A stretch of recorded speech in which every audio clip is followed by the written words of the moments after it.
Dahilan bakit hindi ako sumusuko.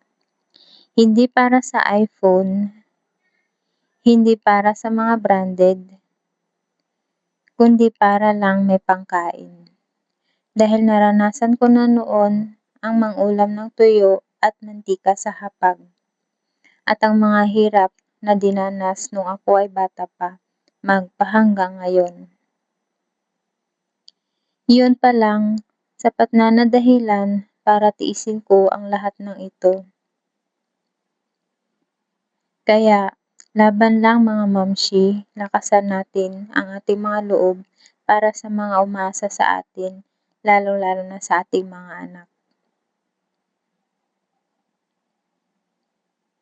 Ikaw sis o bro, anong kaya mong tiisin para sa mga anak mo?